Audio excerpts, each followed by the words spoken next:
Percentage का part number 2 कराते हैं। जिन स्टूडेंट ने परसेंटेज का पहला पार्ट नहीं दे रखा है वो मेरे पहले चैनल में प्ले लिस्ट में जाके पहला पार्ट देखें, उसके बाद में ही आप दूसरा पार्ट देखें। ठीक है, अब आप इसमें देखें, ये जनसंख्या से संबंधित प्रश्न है। ठीक है, यदि किसी शहर की पहले वर्ष जनसंख्या वृद्धि दर कितनी दे रखी है, पहले वर्ष की परसेंटेज दर क्या दे रखी है, 16 सही 2/3%। ठीक है, ये क्या है, कमी परसेंटेज इतनी दर से कम हो रही है। और दूसरे वर्ष की कमी दर परसेंटेज कितनी दे रही है, 33 सही 1/3%। इसको आप करेंगे 33 3 99 और 1 100/3 यानी कि 1/3। और ये क्या आ जाएगा आपका 16 या 48 49 50 और 50/3%। ठीक है, तो वर्तमान जनसंख्या कितनी है, अगर 3600 है तो 2 वर्ष बाद की जनसंख्या हमें ज्ञात करनी है। ठीक है, तो सबसे पहले हमें क्या देखना होगा, ये 50/3 है, इसको आप क्या लिखो, भिन्न में लिखो। भिन्न में लिखने का क्या तरीका बताया था, 100 से क्या कर देते हैं, हम भाग कर देते हैं। 50 दूनी 100 यानी कितना आ जाएगा आपका 1/6 आ जाएगा स्टूडेंट, 1/6 आ गया। इसी तरह से ये 1/3 है तो इसका मान 1/3 ये आ गया आपका, ये 1/6 आ गया। ठीक है, 100 से भाग करके 1/3 आया। अब आप देखें, इसमें 2 केस लेते हैं, एक तरफ तो क्या लेंगे वर्तमान और एक तरफ क्या लेंगे आप बाद। वर्तमान में देखो क्या दिया है, पहले वर्ष का अलग लेंगे और दूसरे वर्ष का अलग लेंगे। पहले वर्तमान में पहले वर्ष के लिए क्या दे रखा है आपको 1/6 और ये काय में है आपका कमी परसेंटेज में। कमी परसेंटेज का मतलब क्या होगा, वर्तमान में तो क्या होगा ये 6 और बाद में 1 कम होके क्या हो जाएगा 5। तो वर्तमान में 6 और बाद में क्या हो जाएगा 5। ये 5 क्यों हुआ, क्योंकि क्वेश्चन में कमी परसेंटेज दे रखा है तो इसमें 1 घटा दी जाएगा। अगर वृद्धि होता तो आप 1 जोड़ के यहाँ पे क्या लिख देते 60। दूसरी बार क्या दे रखा है, दूसरे वर्ष के लिए ये परसेंटेज कितना 1/3 है तो आप वर्तमान में कितना लिखेंगे 3 और ये कमी परसेंटेज में है। कमी परसेंटेज का मतलब हुआ 1 कम हो जाएगा तो बाद में कितना हो जाएगा स्टूडेंट 2। अब आप इसकी 2 वर्ष के लिए क्या गया तो 2 वर्ष आ जाएगा आपका, पहले वर्ष की अलग दे रखी है, दूसरे वर्ष की अलग दे रखी है। अब इसकी गुणा करें, कितना दे रखा है, ये क्या हो जाएगा 6 3 18 और ये क्या हो गया आपका 5 दूनी 10। अब क्वेश्चन में दिया क्या है, वर्तमान जनसंख्या कितनी दे रखी है 3600 दे रखी है। तो 1800 की गुणा हम किससे करें कि 3600 आ जाए। देखो 18 दूनी 36 और 2 जीरो लगा दें। अगर हम इसकी 200 से गुणा कर रहे हैं तो 3600 आ रहा है। तो ये तो हमें दिया हुआ है, यानी कि हम इसमें 200 पता लगाया। हमने इससे क्या निकाला कि 200 से गुणा करने के बाद 3600 आ रहा है। तो बाद में जनसंख्या में तो 200 से इसमें भी गुणा कर दें आप, 200 से यहाँ गुणा करेंगे 10 में गुणा 200 से करेंगे कितना आ जाएगा आपका 2000। तो 2000 ये क्या हो जाएगी आपकी बाद की जनसंख्या हो जाएगी। ठीक है, ये आपका आंसर है। क्या क्वेश्चन में ये वाला भी देख के ये वाला भी पूछ सकता है, किसी भी तरह से क्वेश्चन दे सकता है। कॉन्सेप्ट आपका करने का तरीका ये होगा, बिल्कुल सिंपल तरीके से कराया आपको, एकदम डायरेक्ट आपका आंसर लिख जाएगा। ठीक है, पर में खूब आते हैं कि ए का वेतन बी के वेतन से 50% क्या है अधिक है। ठीक है, तो बी का वेतन ए के वेतन से कितना कम होगा। ठीक है, इसके लिए आपको डायरेक्ट ट्रिक बताई थी, आपको पहले पार्ट में बताए थे फार्मूले। अगर कमी परसेंटेज कहीं भी निकालनी हो, कमी परसेंट के लिए याद रखना आपका प्लस करना है। किस तरह से, ये ट्रिक है R/100 प्लस R गुणा 100। जब भी कमी पूछे जाए तो यहाँ पे क्या आ जाएगा प्लस, अगर वृद्धि परसेंटेज पूछता है यहाँ पे क्या आ जाएगा माइनस। तो ऐसे याद रखना, दिमाग में उल्टे की तरह याद रखना। ठीक है, कमी आ जाए तो प्लस, वृद्धि आ जाए तो माइनस। अब आर की जगह वैल्यू कितनी है, अब आप देखो आर की जगह 50% है, 50% है। देखिए ये ऊपर कितना हो जाएगा 50/100 प्लस कितना हो गया 50 गुणा कितना आ जाएगा ये 100। तो ये आपका आ गया 50/150 गुणा 100। ये 3 बार कट जाएगा, बराबर कितना आ गया 100/3 बराबर 33 सही 1/3%। ठीक है, ये आपका डायरेक्ट ट्रेस से आपका आंसर आ गया। ठीक है, क्वेश्चन ये है, यदि चने के मूल में 20% क्या हो जाए कमी हो जाए, जो मूल था उससे 20% की कमी हो जाए तो हम इसका उपयोग कितने % बढ़ा दिया जाए ताकि हमारा खर्च में कोई परिवर्तन नहीं हो, यानी जितना खर्चा हम पहले करते थे उतना ही खर्चा आपको बाद में करना पड़े। तो इस तरह के क्वेश्चन खूब आते हैं, इसकी बिल्कुल सिंपल ट्रिक है। अब इसमें बाद में क्या पूछा, ये देखो आप बाद में क्या पूछा, बढ़ा दिया जाए। इस शब्द पे गौर कर दो, तो यानी क्या पूछा, वृद्धि परसेंटेज पूछी है। वृद्धि परसेंटेज, वृद्धि परसेंटेज कभी भी आ जाए तो सूत्र क्या हो जाएगा, आर बटे 100 प्लस आर गुणा 100। वृद्धि के लिए क्या बताया था, उल्टा बताया, कमी के लिए माइनस, ठीक है, कमी के लिए तो, और वृद्धि के लिए क्या हो जाएगा, वृद्धि परसेंटेज आर बटे 100 माइनस की आर गुणा 100। तो वृद्धि के लिए क्या हो जाएगा, यहाँ पे माइनस, इसका उल्टा याद रखना, कमी के लिए प्लस और वृद्धि के लिए माइनस। तो इसमें क्या पूछा, वृद्धि पूछिए। अब आर की जगह वैल्यू कितनी है स्टूडेंट, 20%, बटे कितना हो जाएगा 100 माइनस 20 गुणा कितना हो गया 100, तो 20 बटे कितना हो जाएगा 80 गुणा 100, तो ये कितनी बार कट जाएगा 4, बराबर कितना आ जाएगा 25%, ठीक है, 25%। इसका खर्च बढ़ा दिया जाए तो परिवर्तन में कोई खर्च नहीं होगा, कोई परिवर्तन नहीं होगा, ठीक है। अब आप देखिए नेक्स्ट क्वेश्चन, चीनी का भाव 15 रुपए प्रति किलोग्राम से बढ़ाकर 16 रुपए 50 पैसे प्रति किलोग्राम हो गया है। तो बताइए चीनी का उपयोग कितने % हम कम किया जाए कि खर्च में वृद्धि ना हो, कितने % हम कम कर दें कि खर्च में वृद्धि ना हो। तो इसको हम किस तरह से निकालते हैं, इसका देखो बिल्कुल डायरेक्ट सूत्र, वृद्धि बटे बड़ा मूल, जो हमारा कितना बढ़ा हुआ है वो मूल, गुणा क्या कर दो आप 100। ये बिल्कुल शॉर्ट ट्रिक है, इससे आप कर सकते हैं, ऐसा क्वेश्चन आ जाए। तो वृद्धि हमारी कितनी हुई है, आप देखो 15 रुपए का पहले चीनी मिलती थी, अब कितने रुपए की मिल रही है, वही चीनी 16 रुपए 50 पैसे प्रति किलो मिल रही है। तो कितनी की वृद्धि हुई है, 1 रुपए 50 पैसे की वृद्धि हुई है। तो ये आप लोग 1 रुपए 50 पैसे बटे बड़ा मूल कितना है 16 रुपए 50 पैसे, गुणा क्या कर दो आप 100, ठीक है। तो पॉइंट हटा के 2 जीरो ये बढ़ जाएंगे, ठीक है, 100 से 100 कट जाएगा, पॉइंट हटा के ये 2 जीरो ये बढ़ जाएंगे आपके, ये 0 से 0 काट दो, 15 एकम 15 और एक बचेगा 15 एकम 15, 15 एकम 15, ये कितना बचेगा 100 बटे 11। ये कैलकुलेशन करके 100 बटे 11, इसको आप ऐसे लिख सकते हैं, भाग करके लिखेंगे 9 सही 1 बटे 11%। ये आपका क्या हो गया आंसर। ऑप्शन में ये भी आंसर हो सकता है और ये भी आ सकता है कि एक परीक्षा में एक विद्यार्थी ने 30% अंक प्राप्त किए और वह 60 अंकों से अनुत्तीर्ण फेल हो गया, ठीक है, 30% अंक प्राप्त करे और 60 अंकों से उत्तीर्ण हुआ। उसी परीक्षा में 42% अंक प्राप्त किए तथा उत्तीर्ण होने के लिए न्यूनतम अंकों से 24 अंक अधिक प्राप्त करे। देखो 30% पे तो वो अनुत्तीर्ण यानी फेल हो रहा है, और 42% आ गए तो जो पास होने के मिनिमम नंबर है उससे 24 अंक अधिक प्राप्त हो रहे हैं। पूर्ण अंक उत्तीर्ण होने वाले अंकों से न्यूनतम अंक ज्ञात करने हैं, उत्तीर्ण होने के लिए न्यूनतम हमें ज्ञात करने हैं। देखो किस तरह से करना है, देखो क्या क्या दिया हुआ है, 30%, ठीक है, 30% अंक आ रहे हैं तो स्टूडेंट कितना हो रहा है फेल हो रहा, और कितने नंबर से हो रहा है स्टूडेंट 60 अंक से। बिल्कुल ध्यान से समझना, ये ऐसे एक क्वेश्चन समझ में आ गया तो ऐसे आप कई क्वेश्चन कर सकते हैं।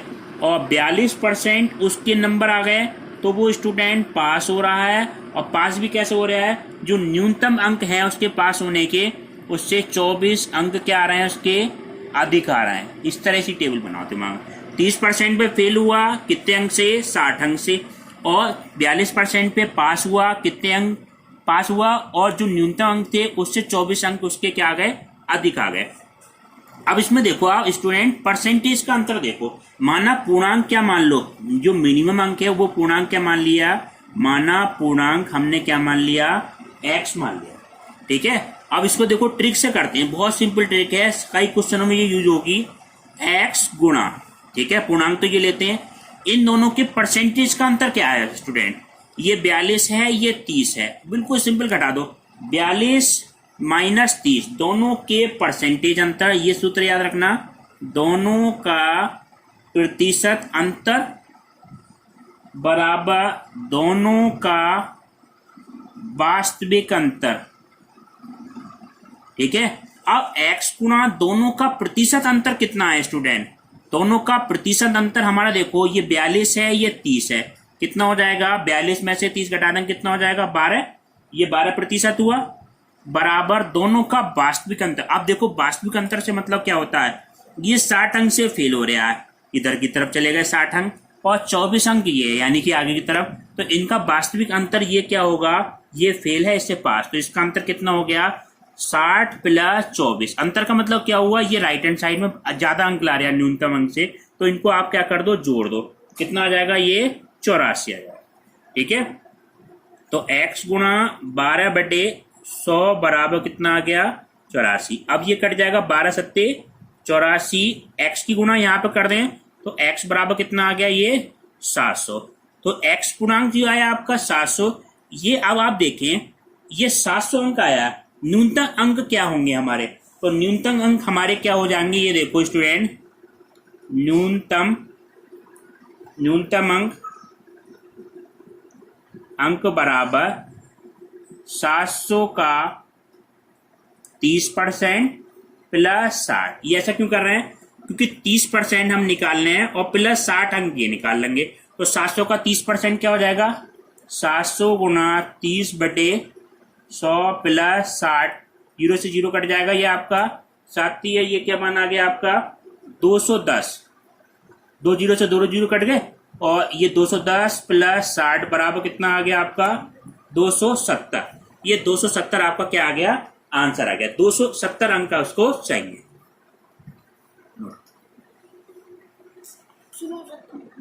आप देखें नेक्स्ट क्वेश्चन आपका क्या है स्टूडेंट, एक परीक्षा में उत्तीर्ण होने के लिए 40% अंक प्राप्त करने पड़ते हैं। ठीक है, कोई परीक्षा होगी, इसको पास करने के लिए 40% अंक प्राप्त करने पड़ते हैं और एक छात्र ने 30% अंक प्राप्त किए तथा वह 12 अंकों से उत्तीर्ण हो गया, तो उसका पूर्णांक ज्ञात करो जितने वो न्यूनतम अंक प्राप्त करने के लिए होते हैं। ठीक है, अब आप देखिए इसमें स्टूडेंट क्या है, एक तरफ लिखो 40%, एक तरफ लिखो 30%। ठीक है, इसमें अंतर कितने का है, 10% का, 10% का अंतर है। ठीक है, अब अंतर कितना है, 10% का अंतर है, तो ये क्या हुआ 12 अंक से फेल, 12 अंक से फेल हो गया। अंतर वास्तविक अंतर कितना 10% का, तो अंक कितने हो गया 12 अंक से फेल हो गया। x गुणा दोनों का परसेंटेज अंतर बराबर क्या हो जाएगा, दोनों का वास्तविक अंतर।